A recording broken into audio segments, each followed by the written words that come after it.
ngopi sore sambil membaca putusan Mahkamah Konstitusi nomor 68 tahun 2015. Kopi hitam, pahit kalau tanpa gula, dan jika diseduh dengan gula maka manis. Walaupun sebagian orang yang diabetes tidak nyaman dengan rasa manis. Terkait dengan putusan Mahkamah Konstitusi tahun 2015 soal penyelesaian perselisihan hubungan industrial, banyak pendapat, banyak asumsi yang menganggap bahwa pada prinsipnya tidak ada perbedaan antara penyelesaian hubungan industrial dengan perkara-perkara perdata pada umumnya. Memang secara teknis tahapannya sama, tetapi sebelum perkara itu diperiksa, sebelum pokoknya diperiksa, ada hal prinsip yang berbeda. Kalau dalam perkara-perkara perdata pada umumnya, proses mediasi di luar pengadilan tidak wajib.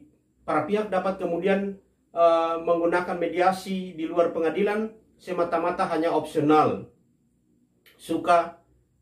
Suka-sukanya para pihak untuk menggunakan proses pentahapan mediasi tersebut.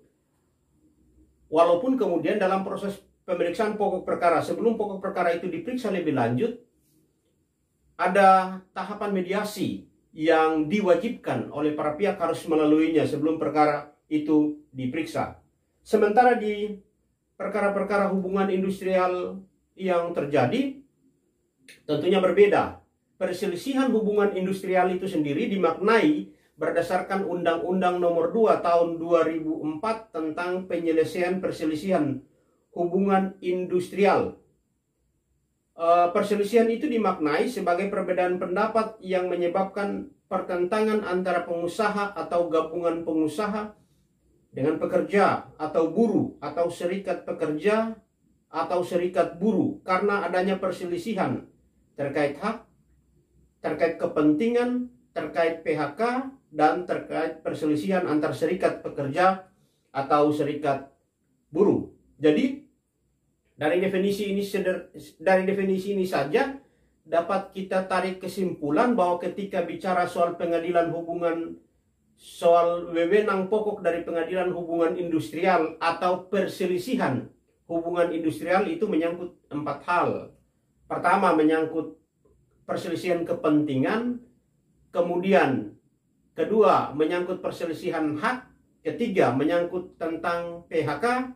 Dan keempat, menyangkut dengan perselisihan antar serikat buruh atau serikat pekerja. 4 hal pokok ini yang menjadi wewenang absolut pengadilan hubungan industrial. Yang paling berbeda mencolok dalam proses penyelesaian perkara perselisihan hubungan industrial dengan perkara perdata adalah sebelum perkara-perkara tersebut, keempat perkara tersebut diperiksa di dalam pengadilan hubungan industrial harus melalui proses pentahapan penyelesaian perkara di luar pengadilan. Wajib, sifatnya wajib. Pertama, tahapan yang dapat dilalui adalah bipartit. Bipartit ini melibatkan kedua belah pihak, si pengusaha dengan pekerja atau buruh, dapat kemudian memilih penyelesaian perkara dengan bipartit. Kalau ada kesepakatan di dalam bipartit itu, perkaranya selesai. Kalau tidak ada kesepakatan, maka kemudian dilanjutkan dengan proses mediasi. Proses mediasi ini melibatkan 3 pihak. Dulu dikenal dengan istilah tripartit. Ada 3 pihak. Ada pihak pengusaha, ada pihak buruh, dan pihak pemerintah sebagai mediator. Pihak pemerintah berperan sebagai orang ketiga untuk menyelesaikan perkara kedua belah pihak. Nah, kalau kemudian dalam penyelesaian menggunakan tahapan proses mediasi dan ada titik sepakat sama dengan bipartit, perkaranya selesai. Tapi kalau kemudian tidak ada titik kesepakatan, maka kemudian pemerintah melalui mediator mengeluarkan anjuran.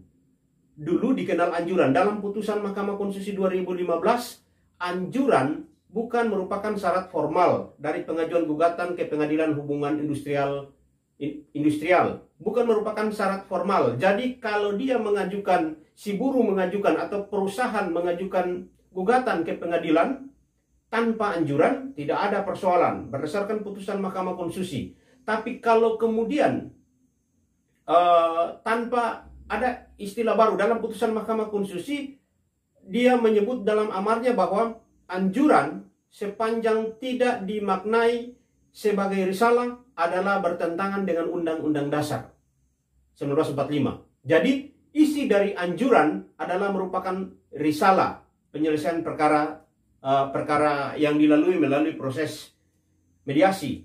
Jadi harusnya ada risalah. Risalah merupakan syarat formal dari pengajuan gugatan ke Pengadilan Hubungan Industrial. Jadi setelah kemudian mendapat risalah atau anjuran, diajukanlah gugatan ke pengadilan. Pengadilan lalu kemudian Pengadilan Hubungan Industrial memeriksa perkaranya. Yang tentunya secara teknis tahapan pemeriksaan perkara di Pengadilan Hubungan Industrial sama dengan pemeriksaan perkara yang ada di pengadilan negeri, khususnya perkara-perkara perdata. Mungkin ini beberapa hal yang bisa saya bagikan di sore hari ini. Tetap belajar, tetap membaca, tetap mengisi kekosongan kita dengan belajar, sehingga kita akan mencapai titik kepuasan ketika pengetahuan-pengetahuan itu kita raih. Ada satu statement yang disampaikan oleh salah satu dokter yang memberi pernyataan bahwa ilmu itu hanya akan bermanfaat ketika dibagi. Semoga kita menjadi pembagi-pembagi yang tanpa pamrih. Tetap ngopi sore untuk memberikan spirit kita belajar.